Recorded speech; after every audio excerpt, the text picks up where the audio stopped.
committee of which Dickens's father was the president, no doubt in virtue of his oratory, and also the scribe, no doubt in virtue of his genuine love of literary flights.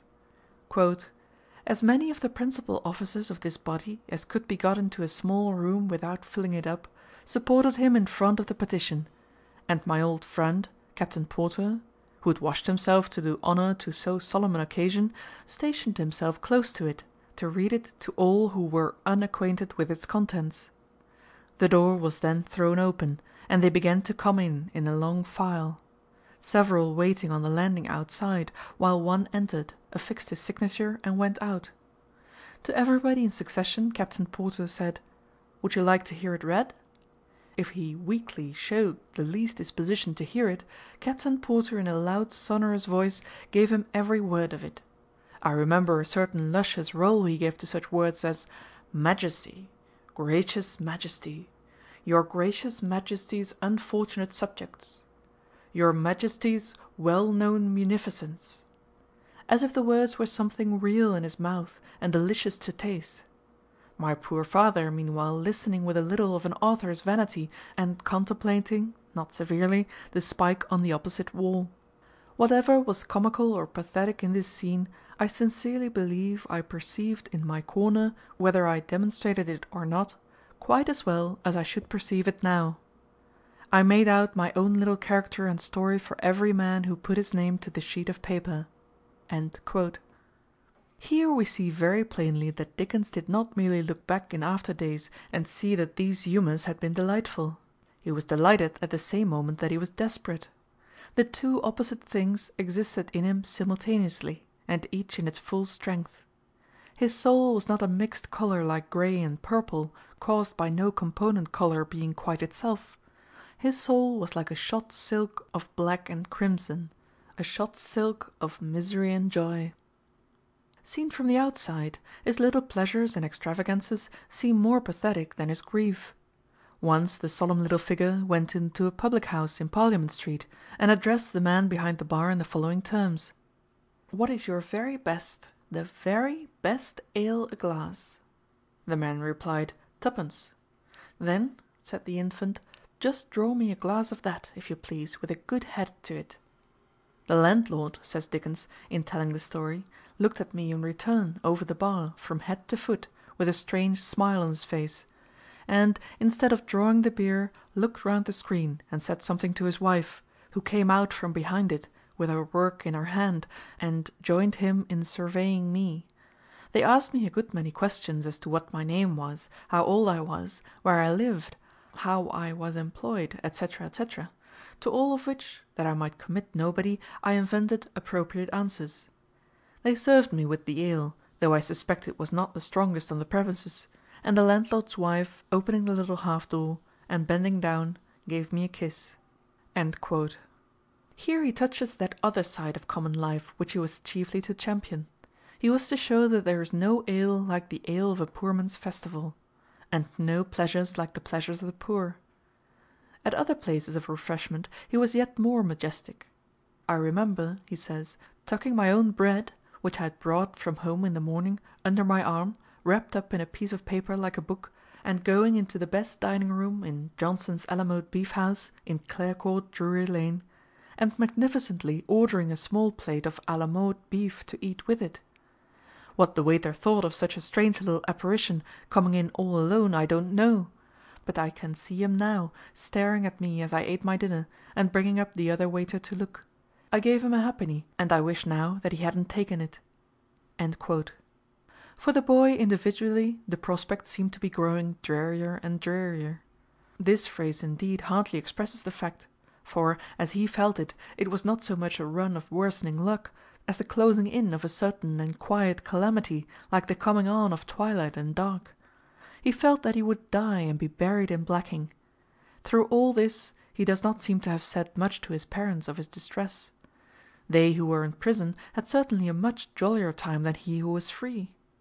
But of all the strange ways in which the human being proves that he is not a rational being, whatever else he is, no case is so mysterious and unaccountable as the secrecy of childhood.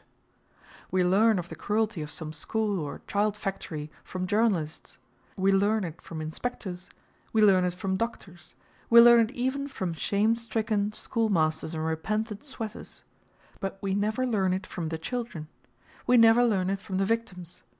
It would seem as if a living creature had to be taught, like an art of culture, the art of crying out when it is hurt. It would seem as if patience were the natural thing. It would seem as if impatience were an accomplishment like whist. However this may be, it is wholly certain that Dickens might have drudged and died drudging, and buried the unborn Pickwick, but for an external accident. He was, as has been said, in the habit of visiting his father at the Marshalsea every week. The talks between the two must have been a comedy at once more cruel and more delicate than Dickens ever described. Meredith might picture the comparison between the child whose troubles were so childish, but who felt them like a damned spirit, and the middle-aged man whose trouble was final ruin, and who felt it no more than a baby. Once, it would appear, the boy broke down altogether, perhaps under the unbearable buoyancy of his oratorical papa, and implored to be freed from the factory, implored it, I fear, with a precocious and almost horrible eloquence. The old optimist was astounded, too much astounded to do anything in particular. Whether the incident had really anything to do with what followed cannot be decided, but ostensibly it had not. Ostensibly the cause of Charles's ultimate liberation was a quarrel between his father and Lammert, the head of the factory. Dickens the elder, who had at last left the Marshalsea, could no doubt conduct a quarrel with the magnificence of a Micawber. The result of this talent, at any rate, was to leave Mr. Lammert in a towering rage. He had a stormy interview with Charles, in which he tried to be good-tempered to the boy, but could hardly master his tongue about the boy's father. Finally he told him he must go, and with every observance the little creature was solemnly expelled from hell. His mother, with a touch of strange harshness, was for patching up the quarrel and sending him back. Perhaps, with the fierce feminine responsibility, she felt that the first necessity was to keep the family out of debt. But old John Dickens put his foot down here, put his foot down with that ringing but very rare decision with which, once in 10 years, and often on some trivial matter, the weakest man will overwhelm the strongest woman. The boy was miserable, the boy was clever, the boy should go to school. The boy went to school. He went to the Wellington House Academy, Mornington Place. It was an odd experience for anyone to go from the world to a school instead of going from school to the world. Dickens, we may say, had his boyhood after his youth. He had seen life at its coarsest before he began his training for it, and knew the worst words in the English language probably before the best. This odd chronology, it will be remembered, he retained in his semi-autobiographical account of the adventures of David Copperfield, who went into the business of Murdstone and Grimby's before he went to the school kept by Dr. Strong. David Copperfield also went to be carefully prepared for a world that he had seen already. Outside David Copperfield, the records of Dickens at this time reduced themselves to a few glimpses provided by accidental companions of his school days, and little can be deduced from them about his personality beyond a general impression of sharpness and perhaps of bravado, of bright eyes and bright speeches. Probably the young creature was recuperating himself for his misfortunes, was making the most of his liberty, was flapping the wings of that wild spirit that had just not been broken. We hear of things that sound suddenly juvenile after his maturer troubles, of a secret language sounding like mere gibberish, and of a small theatre with paint and red fire, such as that which Stevenson loved. It was not an accident that Dickens and Stevenson loved it. It is a stage unsuited for psychological realism.